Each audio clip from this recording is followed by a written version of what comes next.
The Locked On Podcast Network presents the NFL Big 3 in 30. The 3 biggest stories in the NFL from our local experts at the Locked On Podcast Network. We bring you the real story, why it matters, what's next, who wins the big game, and more, all in 30 minutes. The NFL Big 3 in 30 starts now with the biggest story in the NFL. Breaking down this big matchup, it's going to be a fun one. You are Locked On NFL Crossover, part of the Locked On Podcast Network. Your team every day. These two teams are bound for the playoffs. The Steelers can't clinch anything this week. The Chiefs can't. They can clinch the 1 seed with a single win more. The Steelers, if they win this game, they set themselves up to potentially clinch the AFC North with a win against the Bengals at home next week. However, both sides have been worried about injuries. The Steelers got some good news on their injury report after several players missing their loss against the Ravens. George Pickens, full participant in practice. Deshaun Elliott, key safety, full participant.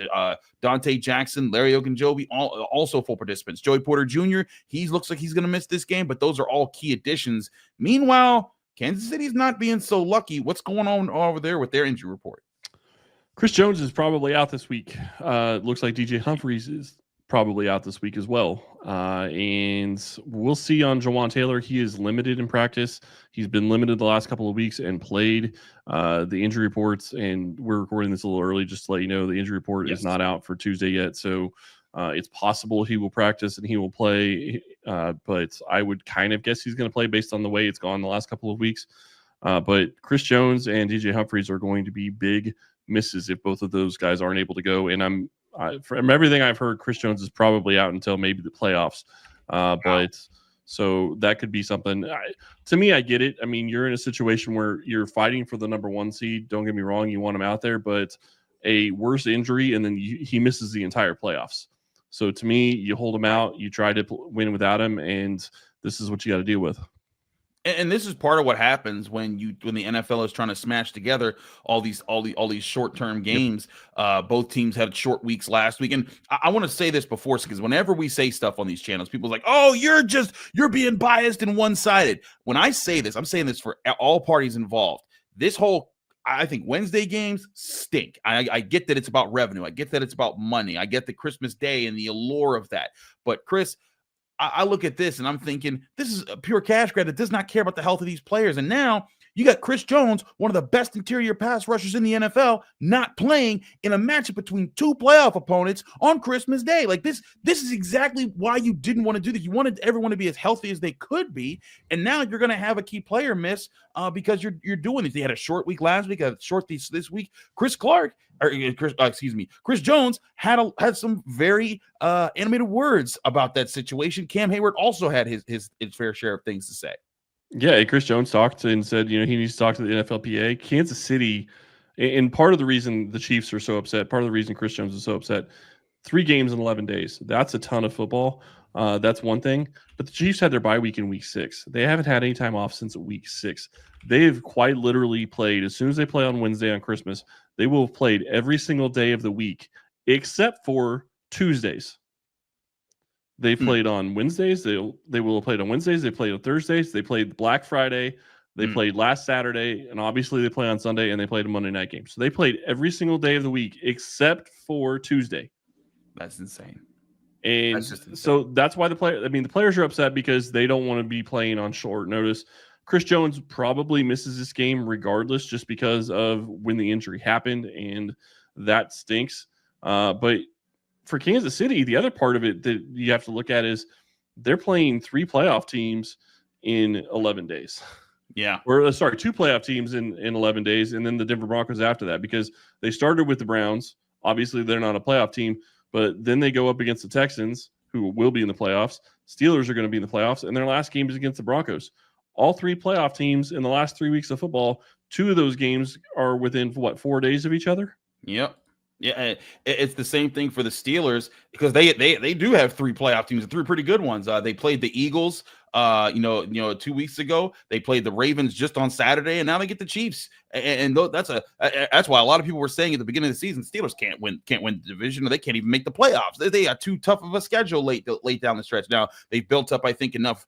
They built themselves up enough, goodwill with the wins that they got earlier in the season. So they've lost the last two, and that's allowed them to kind of already clinch the playoffs. But you're looking into this. Cam Hayward also said, we were in the locker room and I was talking to him, and I asked him, hey, he was talking about the NFLPA, and he's like, look, we all signed up to make money. We all signed up to play the game. You know what it is. It's the same for both sides. Both teams are having the same problem. He's like, and I asked him, so is part of a solution from the NFLPA to add extra bye weeks maybe into a season to get things? And he was like, you know what? A better idea would be to actually have a bye week before a Wednesday game. He's like, we all just got done playing on Saturday. And I think it's just common sense. Like, you want your players to be healthy. Creating these short weeks, one, it puts them at risk for more injuries. And then like let's say Patrick Mahomes, because you're talking about they're going to be the Chiefs missing a key tackle. What if this is the week where just the wrong missed block happens and Patrick Mahomes gets hurt? Yeah. Playing the playoffs, and then the NFL is going to be like, oh man, that's going to be terrible. We're missing it. Yes, it is going to be terrible, which is why you should defer more to protecting your players and doing that. And I just think it puts both sides at a disadvantage. I think the Steelers might get more of an advantage this week because they were able to rest a lot of guys who had just gotten hurt last week against the Ravens, and now they're coming back this week. They're still going to be missing probably Joey Porter Jr., who's their number one corner, and he's helped them in some key matchups. He's had some bad games here and there too, but Chris Jones, that's a superstar player. That's like if the Steelers are missing Cam Hayward, and that would be a disaster for them. So I think it's just it goes back to the NFL's greed kind of stepping in and maybe not doing the best, thinking the best of their players in this situation. Well, and let's not forget, Patrick Mahomes got injured against the Browns. There was a chance that he was not even going to play against the Texans. Based on what you saw, obviously he was walking afterwards. It came out that it was a high ankle sprain. A lot of people, when they get high ankle sprains, they're not playing for a couple of weeks. Yep. He is built differently, and I don't understand it, but he is built differently. He's able to make it through it, and he's able to go. But we're going to talk about this here in a little bit when we start talking about the matchups later on in the show. But the thing that concerns me is you talk about a guy like TJ Watt, who's coming back from an ankle injury, and obviously he was able to play against the Ravens. But you talk about the Chiefs tackles missing this game, or potentially missing this game. DJ Humphrey's not playing, so you have Joe Tooney as your left tackle. If Jawan Taylor doesn't play, that means Wanya Morris is your right tackle, and he's going to be going up against TJ Watt. That is not something that I really want to see Patrick Mahomes in a situation where he's got Wanya Morris going up against TJ Watt every single down and having to try to get the number one seed with TJ Watt on the other side of Wanya Morris. I think that's the whole thing here. Wanya Morris having to go up against the Steelers for the Chiefs. I know Steelers fans know exactly what I'm about to say here about where TJ Watt lines up. The Steelers always put TJ Watt practically on the right tackle. It's just the side he's most comfortable with. Him and Alex Highsmith have developed a chemistry over the past several seasons, and now they feel this comfort when they're able to go to it. But the Steelers have, at very rare times this season, move TJ Watt around. Sometimes he lines up as like an off-ball linebacker, or lines up over the middle, or sometimes lines up over the left tackle. And they've moved him around in rare spots, but only momentarily. Like, for example, when they played the New York Giants in the middle of the season, they moved him to the right side, or to the left tackle, for 4 plays.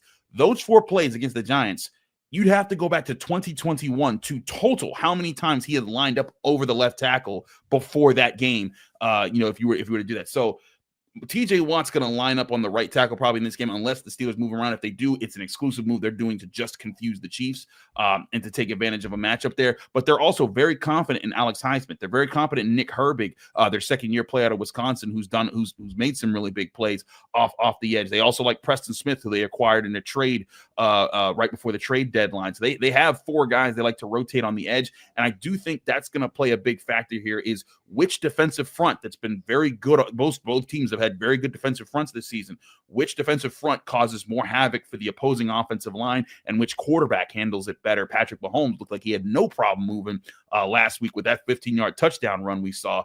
But still, you want to protect your superstar, just like the Steelers want to protect Russell Wilson.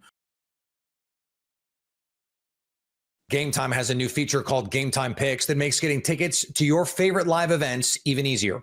Gametime Picks filters out the fluff to show you only incredible deals on great seats, so you don't have to waste time searching through thousands of tickets. Curation makes it easier to save more on sports, concerts, comedy, theater, and more near you. You can take the guesswork out of buying tickets with Gametime. Download the Gametime app, create an account, and use code LOCKEDON for $20 off your first purchase. Terms apply. Again, create an account and redeem code LOCKEDON for $20 off. Download Gametime today. What time is it? Gametime. The Baltimore Ravens and Houston Texans face off in a major Christmas showdown. You are Locked On NFL Crossover, part of the Locked On Podcast Network. Your team every day. John, let's move into some keys to victory for both of these teams here. I think that there are ways that both teams could pull this one out, ways that they can lose this game. I'll start on the Ravens side of things, as they are traveling to Houston. This is actually, for those that don't know, the second straight year Baltimore is traveling. They are playing away on Christmas Day. The Ravens did it last year against San Francisco. That game went pretty well for them, and Lamar Jackson wrapped up the MVP there. Lamar has a chance to wrap up the MVP in Houston against the Texans this time around. But number one, I think Baltimore has to continue their strong play from Pittsburgh, particularly in the penalty department. The Ravens going into their game against Pittsburgh, John, they were ranked last in nearly every statistical major penalty category there was. Like every single one. Penalties against, you had yards, net penalties. It was bad. The Ravens against Pittsburgh, just 2 penalties for 10 yards. That is the type of football you need to play. Mistake-free, or at least as close to it as you can get football, because there have been too many times this season where the Ravens will have a nice 8-yard run from Derrick Henry on first down.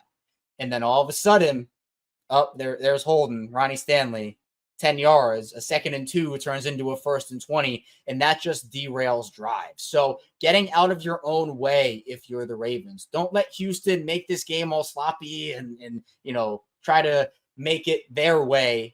Get ahead and do your thing while also making sure that you're not getting in your own way while doing that. Second part of this, I would definitely say put pressure on C.J. Stroud, and for the Texans offensive line, which has dealt with injuries, is still dealing with injuries and hasn't performed up to most expectations this season. Guys like Travis Jones, Nnamdi Madubuike, Odafe Owe. I think if those guys can put pressure on C.J. Stroud, turn up that internal clock, any quarterback, I don't care how good you are, any quarterback that has that clock sped up, certainly C.J. can make plays when that happens. I'm not saying he can't. But you don't want CJ just sitting back there in the pocket for 4 or 5 seconds, going through his reads and not feeling any heat. You got to turn up the pressure on CJ. I'd expect Baltimore to maybe use Roquan Smith up at the line. Maybe they'll flirt with Kyle Hamilton up there. They like using Brandon Stevens, Nate Wiggins on those corner blitzes. I think that's a big way for Baltimore to win this game. And finally, my third key to victory for Baltimore is I just think getting the tight ends involved. And Mark Andrews has been awesome. Isaiah Likely has been awesome. The Texans got back Christian Harris, who's a heck of a linebacker, absolute stud of a player. But I feel like the Texans are going to miss Jalen Petrie in this game. This is a guy that you would be, okay, this is your tight end stopper. Go out there, versatile player, can play all over the field. I feel like they're going to miss him.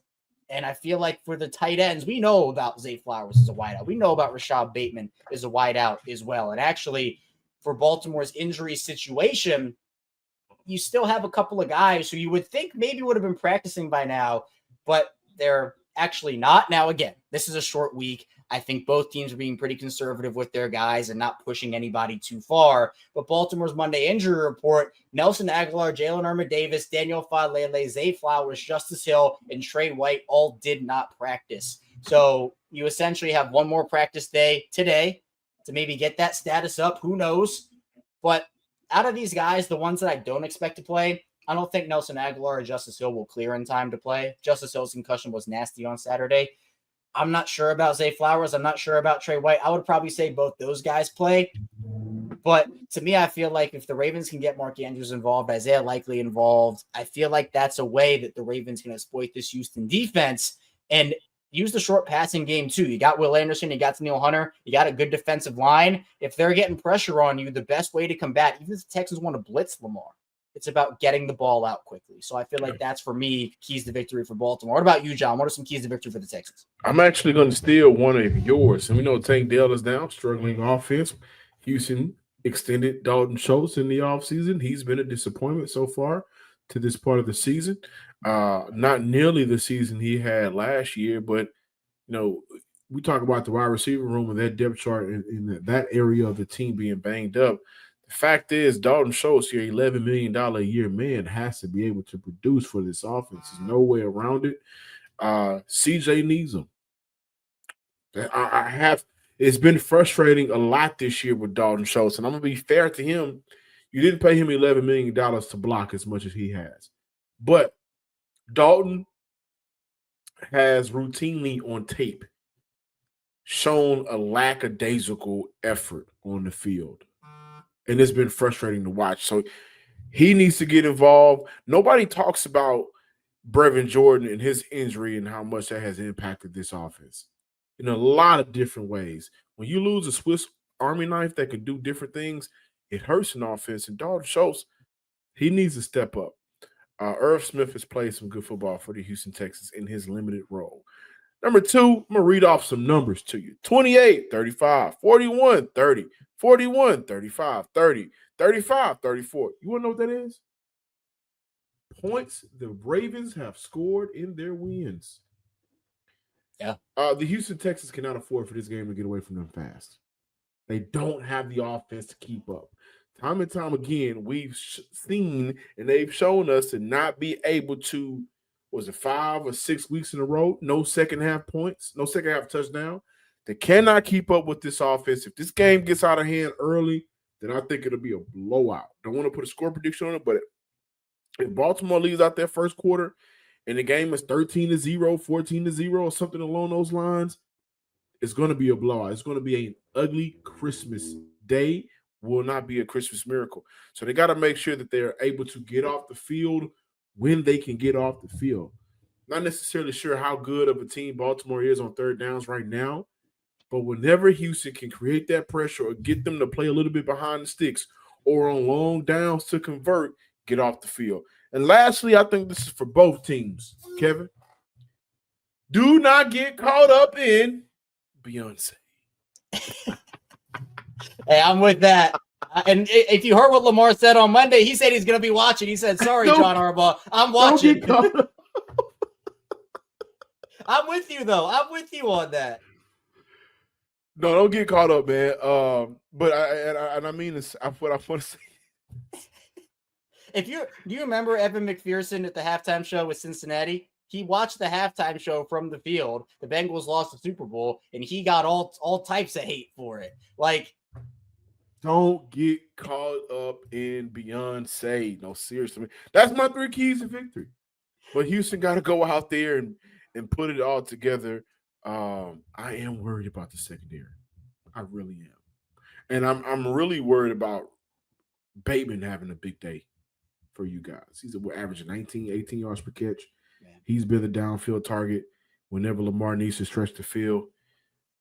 Houston has Derek Stingley, who I think they need to put on him, and Kalen Bullock, who I think right now should be in serious consideration for defensive rookie of the year. But I'm a little bit worried about Bateman because I don't think he's a Beyonce fan.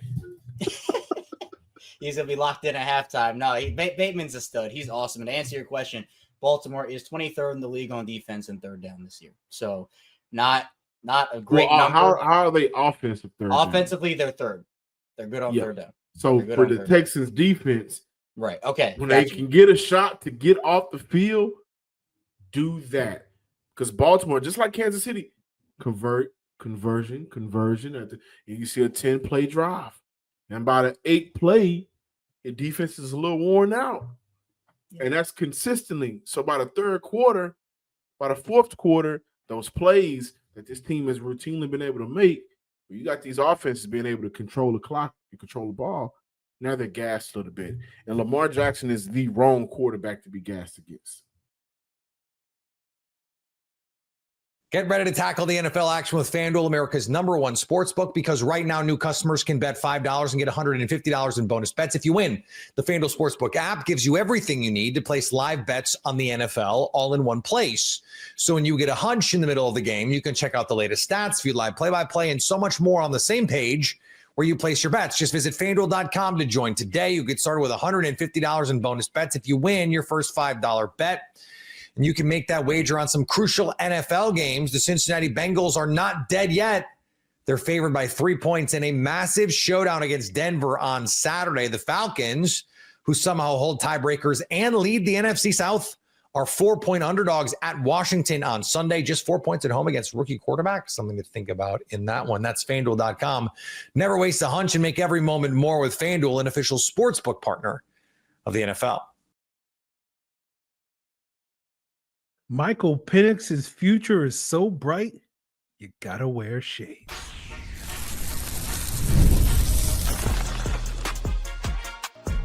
You are Locked On Falcons, your daily Atlanta Falcons podcast. Of course, we got to talk about Michael Penix and the superior play that we got. And this has been obviously a big talking point these last couple of weeks with the potential switch to Michael Penix and why he was going to be so much better for this Falcons team in this offense than what we had been getting from Kirk Cousins this season. And you saw the Falcons kind of change their offensive game plan quite a bit from what we've seen in recent weeks with Kirk Cousins, with Michael Penix. You got more motion, according to Next Gen Stats. The Falcons ran 81% motion at the snap, which was their season high, which was 22% higher, than what they have run prior to that. They ran more play action this week. 20% of Michael Penix's dropbacks, had play action on them. And there were only 4 games during the first 15 games where Kirk hit 20% or higher. Those were weeks 2, weeks 3, week 6, and weeks 10. And, this game to me represented outstanding play calling from Zach Robinson. This is basically the offense that I wanted to see the Falcons run from the jump this year. And I think when you look at this game in isolation, it's exactly what you want to see from your play caller to help your rookie quarterback, be put in a position for success. My issue, however, is, when you apply the context of the previous week's 15 games, as well as especially focusing on those 5 most recent games with Kirk Cousins, I'm still wondering a little bit if the Falcons could have done a lot more of this type of stuff with Kirk Cousins. And the debate becomes, it's a couldn't versus a didn't. And I think the general narrative that I think will no doubt be sort of the overwhelming narrative was that Zach Robinson wasn't running some of these things that he ran against the Giants because Kirk couldn't run those things. And I tend to still believe that a lot of it is that Zach Robinson didn't run those things. And that's not to sit here and say that Michael Penix didn't show that he was more capable running a lot of those things than Kirk was, especially in recent weeks. He absolutely did. It's basically the idea that Kirk was doing some of these things at a C+ level, and you put Penix in and he's doing these things at a B+ level. Now, I don't know if the C+ is, to me, a C+ is good enough that this is still stuff that you should be able to run with Kirk Cousins, but obviously it's not good enough for it to be sort of staple plays and whatnot to make it, sort of the featured part of your offense. But it's still something that I think could be a regular part of your offense that you sprinkle in. And some of the examples that I'm talking about is like you saw a Yankee concept twice in this game where you have that sort of the deep route and the deep sort of crosser over the middle of the field. And, there's a chance that they ran this without me making note of it. But the last time in my notes watching the film that I noted the Falcons running a Yankee concept was week 8, right? And it was that big catch to Chris Blair, and again, that shows with him being able to the zip and the touch and the accuracy and the placement on that football that Michael Penix showed on that particular play on that catch to Chris Blair in the second half. Those are sort of reasons why Penix is better at this stuff. But to me, it's not because Kirk couldn't run Yankee concepts, just Penix is better at it, right? You saw the split zone play action concepts, something that I thought and wrote about and talked about on this podcast, during the summer that I thought was going to be kind of the staple run play of the Falcons and their staple play action concept off of that because of Kirk's athletic limitations, right? That you couldn't run the play action concepts, the bootleg concepts off of outside zone. And you would instead see the Falcons run a lot more split zone. And you saw the split zone play action run twice in this game. You also saw the Falcons run split zone as a run concept on twice on their opening game script, something that they really haven't done really at all this season. And then you also saw like the touch pass to Ray McCloud in the third quarter. It's like those types of gadget plays were also things that I remember talking about during the summer, of things that you could use for Ray McCloud consistently in the offense. First time the Falcons ran that, right, this season, that sort of touch pass. And for those of you not familiar, that's when Ray goes in motion and then Michael Penix takes a snap and just sort of taps the ball to him and he catches it and runs and whatnot. And so you didn't see that at all with Kirk in the offense. And you saw a lot more sort of shallow drags and shallow crossers in this sort of attacking the middle of the field, giving your young quarterback easy reads and easy throws to make. 5 out of the Falcons' 6 play action passes in this Giants game featured receivers running routes that were basically in breakers or running over the middle of the field. When you compare that to the Chargers game, where they run like 6-7 play action concepts, and only 3 of those were, so basically were in breakers and whatnot. And so you're basically doubling the rate of sort of attacking the middle of the field play action concepts for Penix that you weren't necessarily doing for Kirk Cousins. And so, there were certainly plays in this game that I do think that Kirk couldn't run, like that one bootleg rollout that I don't think you could run that with Kirk. There was another play where Penix was able to escape a sack, roll off of a sack and throw the ball away. Kirk is probably fumbling on that particular play. But outside of those 2 plays and maybe 1 or 2 others, I don't know how many plays I would look at this game watching it and say Kirk couldn't do those things. It was just more that Kirk didn't do those things. But, as I said at the top, and as I'm sure you've heard elsewhere and will continue to hear elsewhere, this offense does look better with Michael Penix. That was something that I underrated going into this game, thinking, okay, like other than the bootleg stuff, what is really going to be dramatically different? Yes, the physical tools and whatnot, but in terms of, down the field throws, all those various things, not sure that Penix is going to be demonstrably better, because like Kirk, I think is, an adjusted completion rate on deep passes this year is still top 10 quarterback in the league. But you did see those plays, right?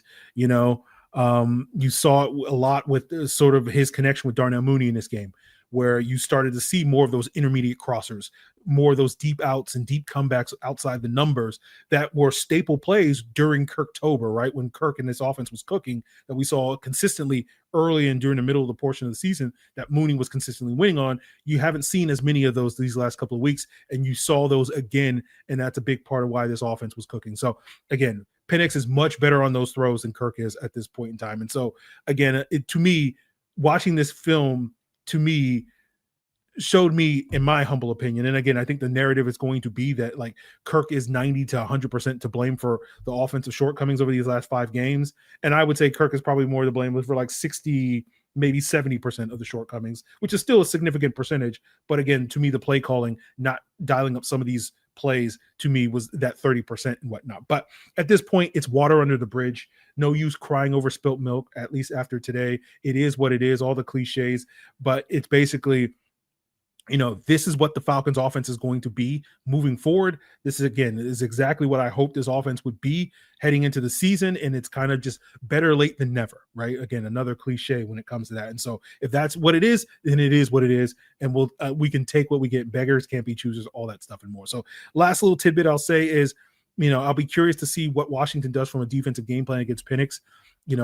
With the man coverage, that was something we talked about heading into the game, where you expected the Giants to play a decent amount of man coverage to try to force Penix to throw some tight window throws. They did. At times, Penix was able to win. At other times, he didn't quite win. And so I'll be curious if Washington dials that up to sort of basically force the Falcons rookie quarterback in a big sort of game to have to make some big boy throws and whatnot.